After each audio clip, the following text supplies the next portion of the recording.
तो स्टूडेंट्स आज का सेशन हम करने वाले हैं chapter number 8 input tax credit के प्रैक्टिकल क्वेश्चंस। ठीक है, देखो अब इसमें भी ना हमारे पास सेक्शन नंबर 16 आता है चैप्टर नंबर 8 में, सेक्शन 17 है इंपॉर्टेंट ऑफ क्रेडिट भी आता है इसमें, सेक्शन 18।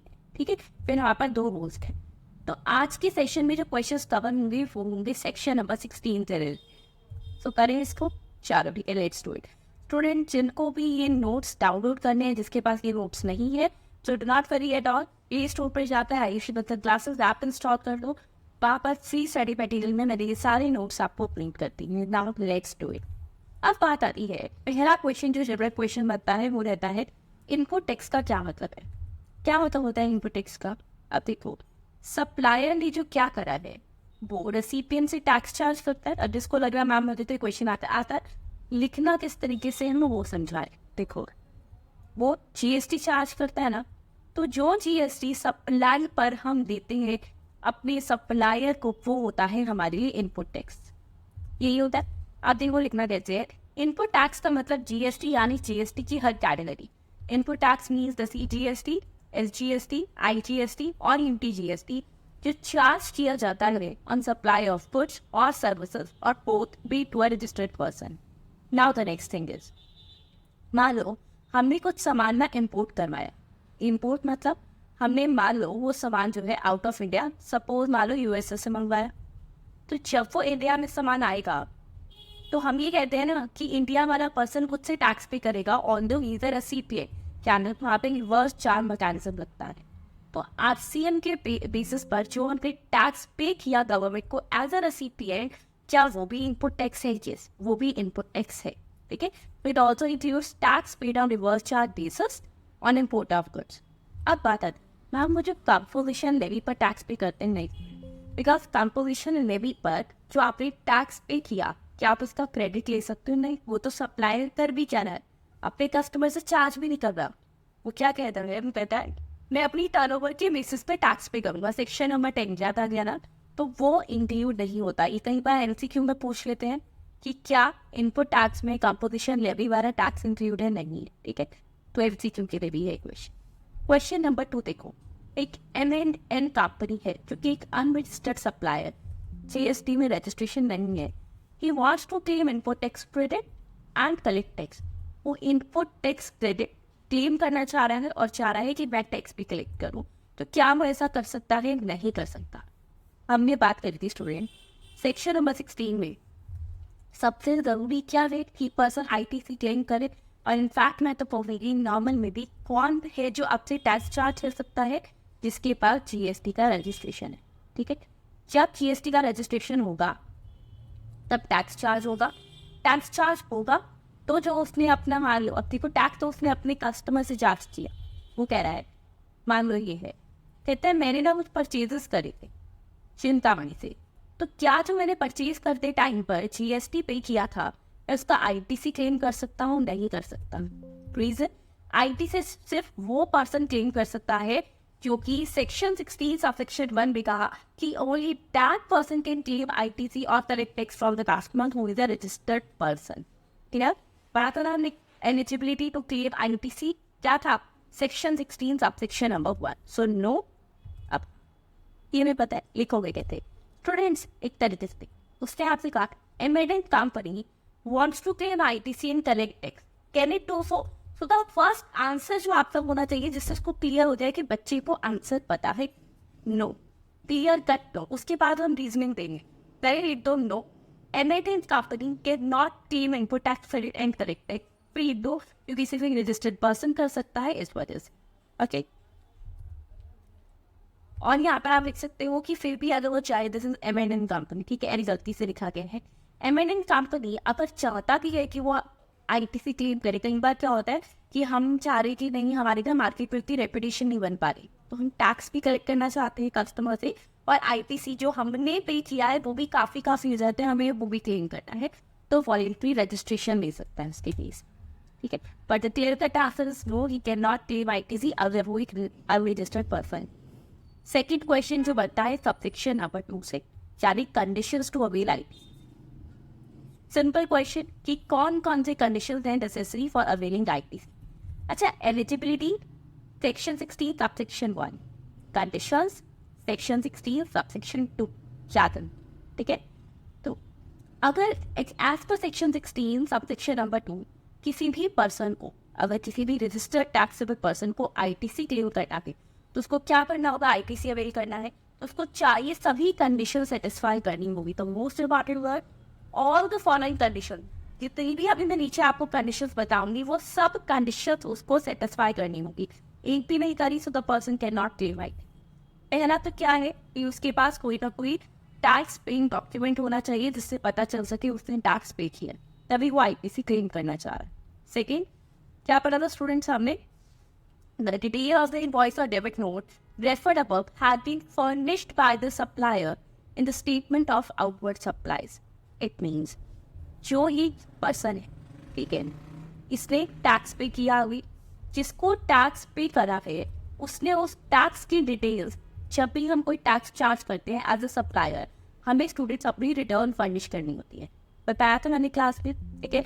तो उसने उस रिटर्न जो फर्निश करी है उसमें सारी डिटेल्स दे दी, डिटेल्स दी है तो आपका नाम वहाँ पर आएगा। मान लो ये मिस्टर एक्स है तो मिस्टर एक्स का नाम तब गवर्नमेंट को पता चलेगा कि हाँ ठीक है, वाई ने हमें बताया कि उसने ऐसा कुछ सप्लाई करा था और एक्स ने उसको जीएसटी पे करा, और इन दैट केस एक्स वहाँ पर आईटीसी अवेल कर पाएगा, ठीक है।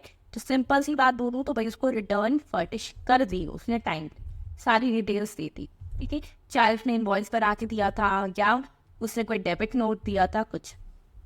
थर्ड कंडीशन होती है उसने जिस टाइम पर आईटीसी अवेल करना है उसने गुड्स या सर्विसेज दोनों रिसीव कर लिया, अगर अभी तक नहीं करे पेंडिंग में है तो the person can not claim ITC. Fourth other student, यहाँ पर the details of ITC in respect of the set supply communicated to such registered person under section 38 as not been restricted। अब इसका क्या मतलब है, इन्होंने यहाँ पर कहा, देखिए अब स्टूडेंट्स बात आती है, देखो मान लो उस पर्सन ने ना, ये जो पर्सन है एक्स, इसने कुछ सामान खरीदा वाई से, ठीक है। अब वाई से जो उसने सामान खरीदा उस पर उसने जीएसटी पे करा, लेकिन ये ऐसा सामान था जिस पर भाई आईटीसी ब्लॉक है, आईटीसी वो क्लेम नहीं कर सकता। फॉर एग्जाम्पल उसने गाड़ी खरीदी तो गाड़ी तो ब्लॉक करेंगे टैक्स, तो भाई ऐसा सामान होना चाहिए जिसपे जो आईटीसी है वो रिस्ट्रिक्टेड ना हो। फिफ्थ हमारे पास आता है सप्लायर ने एक्चुअली टैक्स जो है गवर्नमेंट को पे कर दिया हो। सिक्स्थ हमारे पास आता है कि उसने अपनी सारी यानी जीएसटी या 3B वगैरह सब रिटर्न्स फाइल कर दी हो अंडर सेक्शन 39। क्लियर हो गया। अब करते हैं एक केस स्टडी वाला क्वेश्चन जो काफी बार आ गया। देखो अब नेक्स्ट हमारे पास आता है क्वेश्चन नंबर 3। एक लक्ष्मी ट्रेडर्स है जो कि सप्लायर है इलेक्ट्रिक गुड्स की, वो रजिस्टर है जीएसटी में in the state of Karnataka. Lakshmi trader को 200 इनवॉइसेस रिसीव हुए हैं फॉर इनवर्स सप्लाई, यानी उसने परचेज करा है इन्वॉल्विंग जीएसटी ऑफ 8 लाख। अगर उसने परचेज करा यानी उसने 8 लाख रुपए का जीएसटी पे किया हुआ है during the month of November. Compute the ITC input tax credit compute करना है जो लक्ष्मी ट्रेडर्स क्लेम कर सके अपनी जीएसटी या 3B में, जो उसने दिसंबर तक फाइल करनी, नवंबर से दिसंबर में फाइल कर दी है, ठीक है। Now in the following independent situation, assuming that GST of ₹8 lakh is otherwise eligible। वो कह रहे हैं कुछ इंडिपेंडेंट सिचुएशन दी है, आप दोनों सिचुएशन में बताओगे कि किस अकॉर्डिंग वो कर सकता है। अच्छा एक बात और, वीडियो अच्छी लगी है तो प्लीज़ क्लास लाइक कर दो जिससे मुझे भी पता चले that you are liking the class, ठीक है। और कमेंट में भी ज़रूर बताना। और हाँ अभी प्लीज़ चैनल सब्सक्राइब कर लो, स्टूडेंट्स की जो भी फर्दर क्लासेस आ रही है वो मिस ना हो जाए, ओके। अच्छा चलिए अब ये बता दीजिए कि भाई देखो वैसे तो एलिजिबल है, ब्लॉक क्रेडिट द्वारा है, आप सिर्फ इतना बता दो कि इसमें कितना बनता है।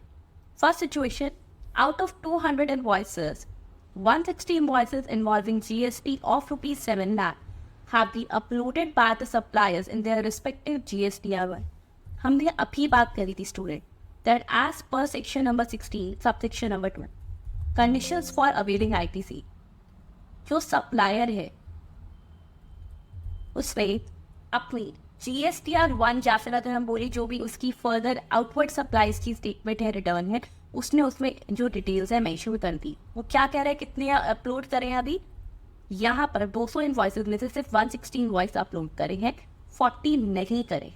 160 पे जीएसटी बनता है 7 लाख रुपए, 40 पर 1 लाख, ठीक है। तो ये तो क्लियर हो गया as per section 16 sub section 2 कितना वो यहाँ पर क्लेम कर पाएगी, 7 लाख।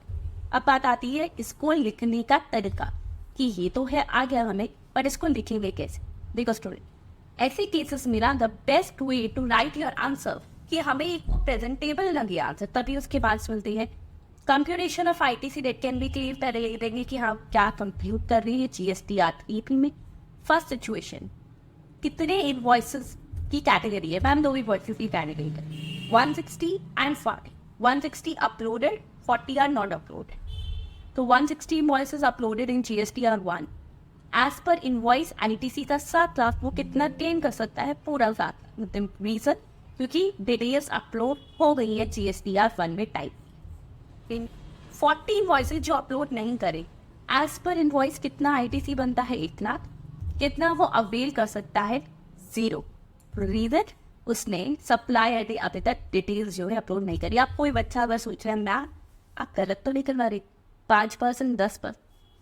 अमेंडेड है, amendment after amendment fully restricted हो जाता है वो, अगर उस पर्सन ने क्या करा है, इस पर्सन ने यानी सप्लाई आईडी डिटेल्स पब्लिश नहीं करी। तो पहले का स्टूडेंट्स 15% से शुरू, 10, 5 सब चला, बट अब एज पर अमेंडमेंट जिन बच्चों ने पहले सिलेबस कर रखा है दोबारा रिपीट करें, अमेंडमेंट है, फुली रिस्ट्रिक्टेड है, कुछ भी वो यहाँ पर नहीं क्लेम करता, ठीक है? तो नहीं, तो यानी total ITC date can be claimed 8 lakh, ITC date can be await 7 lakh, ठीक है? एज पर इनवॉइस 8 लाख कर सकता था, बट एक्चुअल में कितना करेगा? 7 लाख। सिचुएशन नंबर 2 मैंने आपको प्रैक्टिस करनी दी हुई है, ये करके देखो। सेम तरीके का क्वेश्चन है, सिर्फ फिगर्स चेंज है, कहीं डाउट आएगा तो डेफिनेटली यू कैन आस्क। जो प्रैक्टिस कह रही हूँ उसको करके देखना, तभी फायदा है। एक बार जब भी आप पेपर में लिख रहे हो ना, हमेशा बच्चे कहते हैं ना इंस्टीट्यूट के तो सजेस्टेड आंसर जैसा नहीं तो भी मार्क्स नहीं आते। स्टूडेंट्स, आप क्या गलती करते हो? वहाँ पे नोट्स गिवन होते हैं, नोट्स स्किप कर देते हैं। जो मैंने आपको बताया, एग्जामिनर को कैसे पता है कि आपने ITC जो है 7 लाख वाला इसलिए दे दिया क्योंकि GST आर 1 में था, ITC जो अपलोड नहीं है इसलिए रिस्ट्रिक्ट करा, उसको एक्सप्लेन करना पड़ेगा। तो एक्सप्लेनेशन के लिए नोट्स देने जरूरी है, ठीक है? बेशक आप ऐसा कर सकते हो, आपको ये क्लॉज नंबर याद ना हो, टूल नंबर याद ना हो तो स्किप कर दो, पण प्रोविजन तो इतना ही इतना, और सेक्शन 16 सब सेक्शन बस इतना भी मेंशन कर देना। क्लियर? नेक्स्ट क्वेश्चन मैंने आपसे करवाया है 16 सबसेक्शन 2 क्लॉज बी। क्या है ये 16 सबसेक्शन 2 क्लॉज बी? वो कहता था भाई गुड्स एंड सर्विसेज वो बिल्कुल रिसीव होने चाहिए अगर ITC क्लेम करना है, चाहे लीडरशिप टू मॉडल वाले हो चाहे simple. Let's do question. Question number 4. Sigma Consultants, an LLP of finance professionals, provides financial consultancy services. एक Sigma Consultants है जो कि क्या करता है student? It provides financial consultancy services, ठीक है? उसने एक यहाँ पर एडवांस पेमेंट करी है, देखते हैं कि किसको करी है। Let's do it. यहाँ पे स्टूडेंट सिग्मा कंसल्टेंट्स है जो कि LLP है, लिमिटेड लाइबिलिटी पार्टनरशिप है फाइनेंस प्रोफेशनल्स की, उनका काम था फाइनेंशियल सर्विसेज देना। इसके लिए वो एक सॉफ्टवेयर चाहिए था, so they made an advance payment of ₹1,18,000 जिसमें GST इंक्लूड है 18%, यानी 1,18,000 में 18% का GST इंक्लूड है। In the month of October to assume computer services for developing a software. Okay, तो क्या करना है इन्होंने यहाँ पर? लिख लेते हैं फटाफट से। सिग्मा कंसल्टेंट्स ने कितनी पेमेंट कर दी है? 1,18,000 रुपीज दिए हैं अज़ीरो कंप्यूटर सर्विसेज को फॉर डेवलपिंग अ सॉफ्टवेयर जिसमें 18% का GST भी इंक्लूड है, ठीक है? कि इंक्लूड है। चलो आगे देखते हैं। फिर उसने कहा the software would be used by LLP to enhance the procedure of the financial advice given it by to various clients. वो सॉफ्टवेयर यूज करेगा कि LLP के लिए अपनी फाइनेंशियल एडवाइसेस को अच्छे से पहुंचाने के लिए, यानी इतना तो पता चल गया it is use in the course of furtherance of business. Clear? Balance payment is to be made after the successful test run. Balance payment वो कह रहे हैं हम दिसंबर में करेंगे एक बार सक्सेसफुल टेस्ट रन करने के बाद। Sigma consultants have the vet ITC of IGST of 18,000। क्या कह रहा है? देखो, अगर 1,18,000 टोटल वैल्यू है तो इसमें कितना GST बनेगा? इसका मतलब this is the value of 180, 100 plus GST rate multiplier. सिर्फ GST कितना बनता है? 18, यानी 18,000 आ गया। हाँ जी, क्लियर है यहाँ तक सबको? क्लियर है? ठीक है। उसके बाद इन्होंने कहा कि वो क्या कर रहे हैं, देखो उन्होंने पेमेंट करी थी अक्टूबर में, सो दे आर थिंकिंग ये भाई अक्टूबर में पेमेंट हुई है तो हमें 18,000 का जीएसटी जो है वो अक्टूबर की रिटर्न फाइल करते टाइम दे रहे हैं. डू यू थिंक कि sigma consultants can appeal such ITC window? क्यों? अब नाउ द नेक्स्ट थिंग, अगर तो स्टूडेंट्स आपके पास क्वेश्चन आता है ऐसा छोटा जैसे वो M&M कंपनी वाला था, ये हमें देख के पता चल रहा है सिर्फ 8 लाख का क्वेश्चन है, यानी maths to math this is a question of the 2 marks, not just because it is of the 1 line. मतलब क्वेश्चन देख के पता चल रहा है कि 6 नहीं पेपर में वो देखे भी इसको 2 नंबर का. बट ऐसा जो क्वेश्चन है, ठीक है, जिसमें पूरी case study kind of given है, ये क्वेश्चन तो आएगा 4 to 5 मार्क्स का. इसको लिखने का तरीका, whenever you are going to write this kind of question in any subject, ठीक है, किसी भी सब्जेक्ट में, तो पहले तो हम लिख देते हैं लीगल प्रोविजन कि भाई लीगल प्रोविजन क्या है, ठीक है, कि लॉ क्या कहता है. यानी as per section number 16 sub section number 2 of CGST act 2017 पूरा इतना तभी मार्क्स मिलेंगे. जब तक आप ये का नाम मेंशन नहीं करोगे एग्जाम में मार्क्स नहीं भी. जब हर सब्जेक्ट के लिए बता रही हूँ, एक सेक्शन नंबर लिख रहे हो तो किसका है, क्या बताओ, इनकम टैक्स का हो, क्या था GST का हो, तो मेंशन करो किसका है. तो यहाँ लिखा हुआ था कि भाई ITC सिर्फ पर्सन तब अवीज कर सकता है जब वो गुड्स और सर्विसेज उसको रिसीव हो गए हो. क्या यहाँ पर उसको गुड्स या सर्विसेज रिसीव हुए अभी तक नहीं. पहले तो लिख देंगे as per section 16 subsection 2 of CGST act 2017 tax paid on supply of goods and or services can be availed as ITC only if such goods and services are received by the registered person. अगर registered person ने receive कर ली, ये था legal process. अब बात आती है case से रिलेटेड. मैम सॉफ्टवेयर तो आपने गुड्स क्लियर, मैंने सिर्फ लीगल प्रोविजन लिखा है यहाँ, ठीक है, जो लॉ कहता है सेक्शन 16 सबसेक्शन 2 के बारे में. अब इस क्वेश्चन की बात करेंगे, उसमें जानी लेते हैं डिस्कशन एंड कंक्लूजन कि भाई क्या डिस्कशन बनती है, फैक्ट्स ऑफ द केस क्या है और कंक्लूजन क्या है. फिर आप इसके बारे में बताओगे कि इन द गिवन केस क्या है. सिग्मा कंसल्टेंट्स ने IGST पे किया 18,000 in the month of October, क्योंकि एडवांस पेमेंट थी which is intended to be use. Intention है यूज करेंगे, अभी तक तो रिसीव भी नहीं हुई, so intended to be use, ठीक है. नेक्स्ट, हाउएवर कंक्लूजन क्या है, that it cannot avail ITC of such tax in October क्योंकि अभी तक जो है सर्विसेज रिसीव नहीं हुई है, तो एक एडवांस पेमेंट तरीका समझ आ गया. Question number 5, one of the conditions to claim ITC is that the receiver must have received the goods. एक कंडीशन है कि भाई रिसीवर को गुड्स रिसीव हो जाना चाहिए.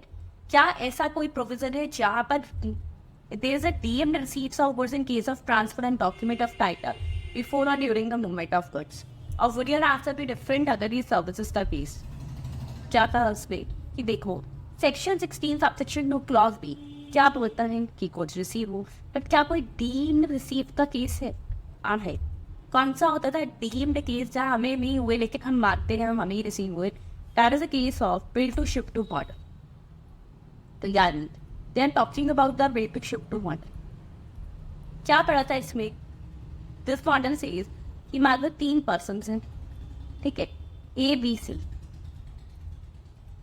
अब चलो लेट्स टेक एन एग्जाम्पल कि मान लो आपको आपके फ्रेंड को कोई गिफ्ट पहुंचाना है, आपने मिस्टर B से कहा कि मुझे वो गिफ्ट चाहिए, ठीक है, ओके.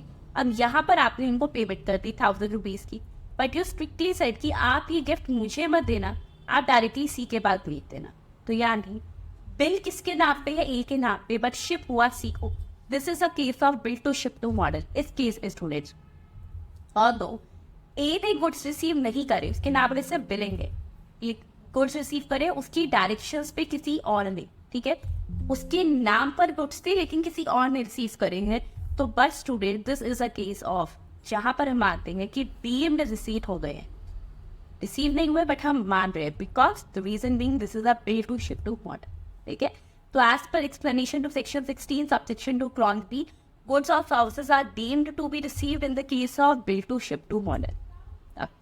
कौन कौन से केसेस होते थे यहाँ पर, जहाँ पर गुड्स जो है हमारी देखो वे goods are delivered by supplier to recipient और any other person on direction of such registered person. किसी और पर्सन को रजिस्टर्ड पर्सन की डायरेक्शन पे गुड्स भेज दिए, चाहे वो पर्सन कोई एजेंट हो चाहे कोई भी. अब ऐसी डायरेक्शन आप during the movement of goods भी दे सकते. सुनो सर आप गुड्स लेकर आ रहे थे, जरा गाड़ी बोलिए ना दूसरी तरफ ले जाना, या बिफोर मूवमेंट भी, ठीक है मैम. कैसे अब इसमें हम ये भी कह देते हैं, ठीक है, क्योंकि होलसेल मार्केट पे क्या चलता है स्टूडेंट, हम ये भी कह देते हैं भाई आप एक काम करो, टाइटल ऑफ डॉक्यूमेंट हम आपको पेमेंट कर रहे हैं बट आप बेबी उमी के नाम से बनाते हैं, हम पेमेंट कर देंगे, ठीक है। So that is also allowed. Second students, अब इसमें बात आती है ना, तो क्या डायरेक्ट बिल भी किसी और के नाम पे पेमेंट कोई और, ऐसे तो जीएसटी भी जबला हो जाएगा। अब सुनिए होता क्या है स्टूडेंट्स कि मान लो तो क्या करते हैं, एक्चुअल जो बिल होता है जो जीएसटी में शो करना है वो तो वो एक के नाम पे दिखाएंगे जिससे पेमेंट आ रही है, बट कोई और डॉक्यूमेंट जिससे कि भाई उसके पास ऑनरशिप आ जाए इसी के बाद भी ऐसा कोई डॉक्यूमेंट इशू होता है, क्लियर। तो that is bill two is on the name of A only. अब बात आती है सेकेंड केस जहाँ पर ऐसा कुछ सर्विसेज की डायरेक्ट सर्विसेज के लिए हो रहा that.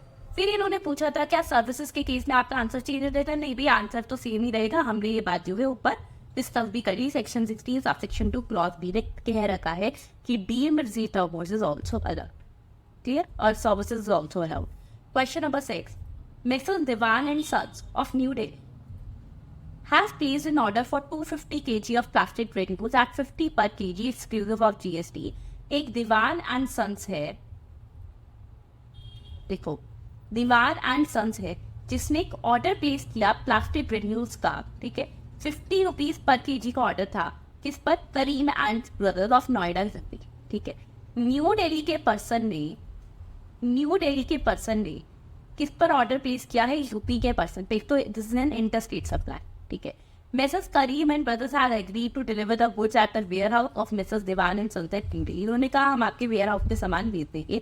While the order was getting packed, जिस टाइम पर ऑर्डर पैक हो रहा था at the factory of Karim and brothers, Messrs. Devan and Sons को एक ऑर्डर मिल गया, शुभकामना सेल्स ऑफ हापुड़ यूपी, ठीक है। यहाँ पर क्या हुआ, इंटरेस्टिंग क्वेश्चन, इसको जो Messrs. Devan and Sons है उनको एक ऑर्डर मिल गया शुभकामना सेल्स जो हापुड़ में है, हापुड़ यानी यूपी में।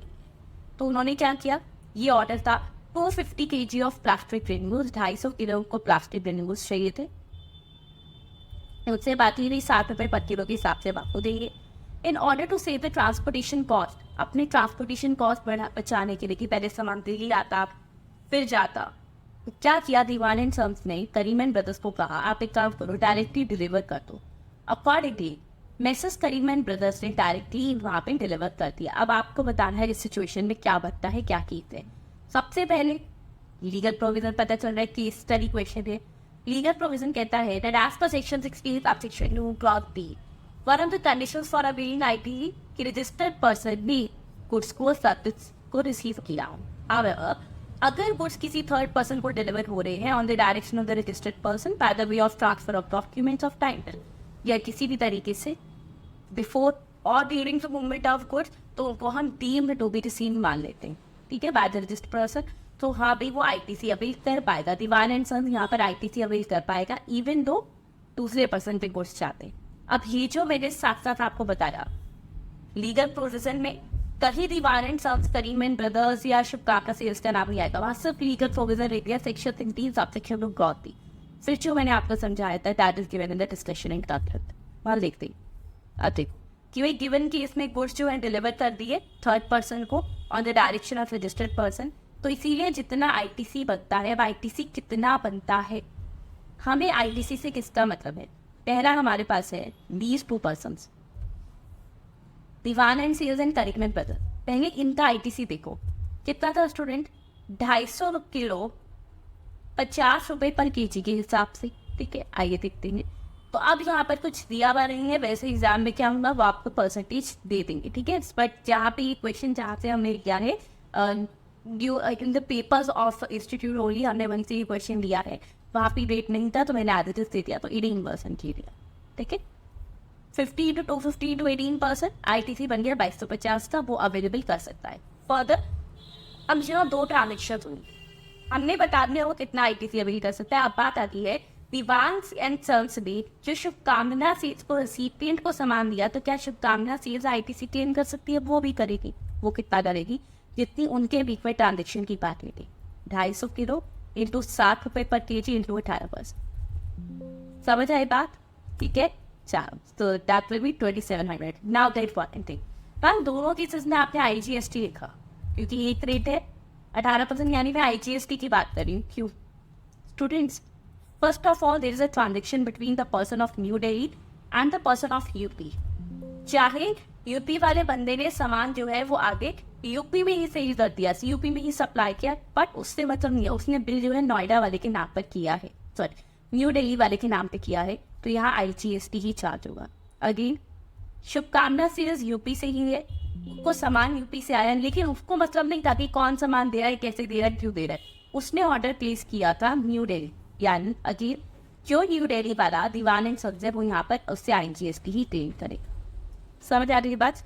ये बातें छोटी छोटी बातें बहुत ज़्यादा ध्यान रखेंगे, तभी एग्जाम में इस पर फुल मार्क्स मिलते हैं। Question number 7, can a person take ITC without payment of consideration for supply along with tax? क्या एक पर्सन अब इसने पेमेंट नहीं करी, ना टैक्स पे किया, क्या वो ITC क्लेम कर सकता है? क्या सेक्शन नंबर 16 सब सेक्शन 2 क्या बोलता है? बताओ याद है? हाँ कर सकते हैं। कितने दिन में? अगर उसने इनवॉइस इशू कर दी कि 180 दिन के अंदर अंदर सप्लायर को पेमेंट कर दी, मैम नहीं करी तो वो सारा का सारा रिवर्सल पे चला जाता है। ठीक है, यानी ऐसे क्वेश्चन स्टूडेंट्स क्या है, सेक्शन 16 सब सेक्शन 2 कहता है कि देखो सप्लायर ने सामान भेजा रेसिपिएंट को, रेसिपिएंट ने अभी पेमेंट नहीं करी, सपोज 1 लाख की पेमेंट करनी थी, पर इसको इनवॉइस मिल गया, गुड्स और सर्विसेज रिसीव हो गई, टैक्स पे डॉक्यूमेंट आ गया, उधर वो क्या कर उसने अपनी GSTR1 में भी दिखा दी, सप्लायर सब हो गया, बट इसने पैसे नहीं दिए थे, तो क्या ऐसे केस में ITC क्लेम हो जाएगा? हो जाएगा। द कंडीशन इज कि within 180 days of date of issue of invoice उसको सारी की सारी पेमेंट सप्लायर को कर देनी होगी। अगर 180 दिन में उसके अकाउंट में पैसा क्रेडिट नहीं हुआ तो यहाँ पर क्या होगा, जो भी उसका क्रेडिट था जो उसने अवेल किया था वो हम उसकी आउटपुट टैक्स लायबिलिटी में ऐड कर दें।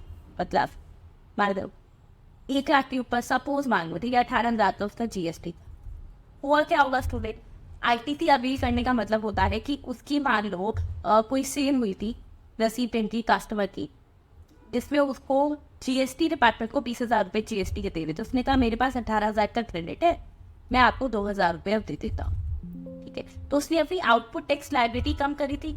अब जब 180 दिन के अंदर वो पेमेंट नहीं करेगा तो जितनी भी उसकी उस मंथ की आउटपुट टैक्स लायबिलिटी होगी उसमें ये 18,000 रुपये ऐड हो जाएंगे। अब तो कोई भी सोचेगा ठीक है ना, this is a simple way to defer our tax liability की, आज पैसा नहीं है कल दे देंगे, नहीं, इस पर साथ में इंटरेस्ट भी लगेगा, उतने टाइम पीरियड जितने में ये माना जाएगा पेमेंट नहीं आ रही है उतने का इंटरेस्ट लगेगा। ठीक है, तो yes the recipient can take full ITC। Section 16 sub section 2 ने कहा है कि देखो यहाँ पर सेक्शन 16 सब सेक्शन 2 ने कहा था भाई पेमेंट फरार जो है अच्छे से उसने कर दी, लेकिन इसकी एक एक्सेप्शन, इस प्रोविजन की एक्सेप्शन दी गई है। तो प्रोवाइजो का मतलब होता है exception of the provision of the section. ठीक है, so this proviso word is very important है, हाईलाइटर से मार्क कर लो या पेंसिल से मार्क करो कि सेक्शन 16 सब सेक्शन 2 के प्रोवाइजो ने कहा देखो आप एक काम करना कि रेसिपिएंट को 180 दिन के अंदर अंदर पेमेंट करनी होगी जिस दिन इनवॉइस इशू हुआ। क्या ये कंडीशन RCM में एप्लीकेबल है? नहीं है। वहाँ कैसे हो सकती है स्टूडेंट, वहाँ तो रेसिपिएंट भी पेमेंट करना है। ठीक है, मतलब वहाँ तो रेसिपिएंट क्या करता है, 1 लाख में से मान लो 18,000 रुपये का टैक्स बनता था तो 84,000 ही वो सप्लायर को देता, और ये 18,000 एक मिनट ठीक है, जस्ट वेट। ठीक है, मेरी गलती से 84 कह दिया है, तो 82,000 वो क्या करता, सप्लायर को देता, और 18,000 रुपये की तो उसकी खुद की लायबिलिटी थी वो गवर्नमेंट को पे करके आएगा भाई उस चार्ज मैकेनिज्म में। तो यहाँ पर ये पॉइंट एप्लीकेबल नहीं है। रीजन, मानो उसने क्या करा, गवर्नमेंट को पैसा पे कर दिया और सप्लायर को भी नहीं दिया, तो गवर्नमेंट कहेगी हमें क्या मतलब है, हमारे पास तो पैसा आ गया ना। तो in that case student this condition is not applicable, this प्रोवाइजर is not applicable in case of RCM। अच्छा, अगर रेसिपिएंट ने 180 दिन में पेमेंट नहीं करी तो जितना भी कॉरेस्पॉन्डिंग क्रेडिट है उसकी आउटपुट टैक्स लायबिलिटी में ऐड हो जाएगा विद इंटरेस्ट। अब मान लो 1 लाख में से 50,000 की पेमेंट हुई होती, तो हाँ अगर पार्ट पेमेंट करी है तो उतना ही प्रोपोर्शनेट अमाउंट जो है वहाँ पर वो प्रोपोर्शनेटली ऐड कर हम कैलकुलेट कर लेंगे और रुपये का ही ITC क्लेम पाएगा। ठीक है, so if part payment is paid against an invoice then proportionate ITC is available, और फुल अमाउंट नहीं कर पाएगा वो सिर्फ प्रोपोर्शनेट अमाउंट ही क्लेम कर पाएगा। Next question is related to section 16 sub section 3। मेरे साथ क्लास में बने रहना, सिर्फ 2 क्वेश्चन रह रहे हैं, एक करवाऊंगी आपको भी 16 सब सेक्शन 3 और देन 16 सब सेक्शन 4, तो बहुत इंपॉर्टेंट है, ध्यान से सुन लो। ठीक है, और अभी तक नहीं बताया आपने वीडियो कैसी लगती है फटाफट से बताते हैं। That hope 30 days challenge day number 5 है। मैंने बोला अगर आप ये क्वेश्चन करेंगे मेरे साथ 30 डेज तो आप एटलीस्ट 350 क्वेश्चन तो DT-IDT के कवर कर ही रहे, ठीक है। तो सबने सब क्वेश्चन किए, नहीं करे, कहाँ से ये सेक्शन जो सेक्शन है फर्दर, कोई प्रॉब्लम नहीं है, डिस्क्रिप्शन बॉक्स में जाकर देखो स्टूडेंट्स, वहाँ पर हर सेक्शन की डिस्क्रिप्शन का लिंक दिया हुआ है, ठीक है, वहाँ से उनको भी बाद में करिए। अच्छा, 16 सबसेक्शन 3 क्या बताता है एक बार तो फटाफट से देख लेते हैं। मैं 16 सबसेक्शन 3 ने कहा था कि अगर किसी पर्सन ने कोई कैपिटल गुड्स परचेज करे या कोई प्लांट एंड मशीनरी परचेज करा, ठीक है, तो इन दैट केस ये जो होते हैं डेप्रिशिएबल गुड्स होते हैं फंड। अब मान लो उसने गुड्स परचेज किए थे 1 लाख रुपए की जिसपे 18,000 का GST था, तो यानी 1,18,000 के उसने गुड्स परचेज करा कैपिटल। तो इन्होंने कहा ये जो 18,000 का GST है, हम सिर्फ इस बात करते हैं। अब इस 18,000 से ऊपर यानी ऑप्शन नंबर 1 कि पूरे 1,18,000 के ऊपर वो डेप्रिसिएशन ले ले। डेप्रिसिएशन किस में आता है? Under section 32 of income tax act 1961। या सेकेंड ऑप्शन क्या है? This is the first option available. Second option होता है स्टूडेंट्स कि देखो, या फिर क्या करे 1 लाख के ऊपर तो वो IT 1 लाख का जितना भी उन्होंने कह दिया भाई आप एक काम करो 1 लाख के ऊपर तो वो डेप्रिसिएशन क्लेम कर ले under section 32 of income tax act 1961, और बाकी का जो 18,000 रुपए है उसको कॉस्ट में ऐड मत करे, इस पर जाकर वो डायरेक्टली ITC क्लेम कर ली GST, ठीक है। यानी एक ही बेनिफिट मिलेगा, या तो 18,000 पे डेप्रिसिएशन ले लो या 18,000 का ITC क्लेम कर लो, ठीक है। जिसकी जैसी रिक्वायरमेंट है वो वैसा कर लेंगे। अब देखते हैं question number 8, whether the registered person can obey, ये मिसप्रिंटिंग है, दिस इज N, ठीक है, नॉट M, कैन नहीं है, कैन है, can avail the benefits of input tax credit and depreciation on the tax component of capital goods and plant and machinery simultaneously, क्या वो एक ही टाइम पर दोनों क्लेम कर सकता है? नहीं कर सकता, ठीक है। तो बता देंगे कि भाई सेक्शन 16 सबसेक्शन 3 ने कहा कि ITC will not be allowed in the tax component, वो 18,000 रुपए के ऊपर नहीं अलाउड था अगर डेप्रिसिएशन पे क्लेम कर दिया है इनकम टैक्स एक्ट 1961, ठीक है। It means either depreciation can be claim या फिर ITC क्लेम कर सकते हैं। आप प्लीज इसको अच्छे से लिख लेना, मैंने इतने टेस्ट पेपर देखती हूँ बच्चे गलती क्या करते हैं यार, डेप्रिसिएशन इनकम टैक्स एक्ट का है तो लिख तो कि depreciation under income tax act नहीं क्लेम कर सकते, ठीक है। फिर आता है सेक्शन 16 सबसेक्शन नंबर 4, क्या था इसमें था इनपुट टैक्स क्रेडिट कितने टाइम तक अवेल कर सकता है, यानी किसी के पास अगर ITC है तो वो कितने टाइम पीरियड तक उस ITC को अवेल कर पाएगा कि उसके बाद वो ITC खत्म हो जाएगा उसके लिए। आइए देखते हैं। So what is the time limit for taking ITC और इसका क्या रीजन है? एज पर सेक्शन 16 सबसेक्शन 4 और CGST एक्ट 2070 जितना भी ITC आता है एक फाइनेंशियल ईयर का इनवॉइसेस पे, ठीक है, या फिर कोई डेबिट नोट्स इशू हुए फाइनेंशियल ईयर में उस पर भी ITC में, तो वो स्टूडेंट कब तक अवेल कर पाएगा? सपोज हम बात करते हैं 2023-24, ठीक है, तो 2023-24 से सक्सीडिंग फाइनेंशियल ईयर यानी 2024-25, इस 2024-25 के 30 नवंबर तक, ध्यान से सुन लो, this is also an amendment, अगर किसी बच्चे ने पहले वाले प्रोविजंस पढ़े हुए हैं, 30 नवंबर तक, मैक्सिमम 30 नवंबर तक, या फिर पहला तो उन्होंने कहा कि सक्सीडिंग फाइनेंशियल ईयर की 30 नवंबर तक, या फिर जिस दिन उसको अपनी एनुअल रिटर्न फाइल करनी है, date of filing of annual return whichever is earlier, जो भी पहले आ रहा है उसको तब तक वो करना होगा, उसको तब तक ITC अवेल करना है, उसके बाद ITC उसके लिए खत्म हो जाता है।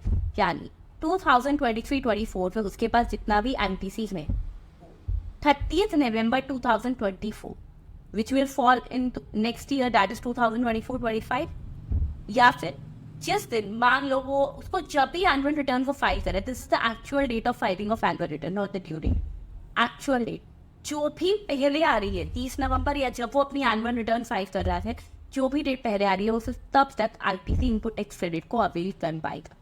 क्लियर है? अब बात आती है मैम डेबिट नोट्स के इशू केस में क्या होगा। Here in case of debit notes, the date of debit note, issuance of debit note, and not the date of underlying invoice is relevant to determine the relevant financial year. वो कह रहा है, which is actually case of common sense also। वो कहता है एक बात बताओ भाई, डेबिट नोट इशू करा है, अब आप सबको पता है ना कि डेबिट नोट जो होता है वो किसी ना किसी इनवॉइस से लिंक्ड अप होता है कि हम उस इनवॉइस के अगेंस्ट में इतने अमाउंट पे आपको डेबिट नोट इशू कर रहे हैं। यस, तो उसने कहा डेट किसकी देखे, इनवॉइस की या डेबिट नोट की? तो भाई डेबिट नोट की डेट देखनी है, उस अंडरलाइन इनवॉइस की डेट यहाँ पर मैटर नहीं करती। ये बहुत ज़्यादा इम्पॉर्टेंट पॉइंट है। क्या कोई एक्सेप्शन है जहाँ पर ऐसा नहीं लगता? Yes student. तो देखो कई बार क्या होता है, किसी ने कोई आईटीसी जो है वो क्लेम किया था, किसी वजह से वो आईटीसी जो है वो रिवर्स हो गया। मान लो 180 दिन में पेमेंट नहीं हुई थी या कुछ भी है, फिर उसने क्या किया, सपोज मान लो उसने 180 दिन में पेमेंट नहीं करी, आईटीसी रिवर्स हो गया, वापस हो गया, उसके आउटपुट टैक्स लायबिलिटी में ऐड गया। वो गया आफ्टर 205 डेज और उसने जाकर पेमेंट कर दी।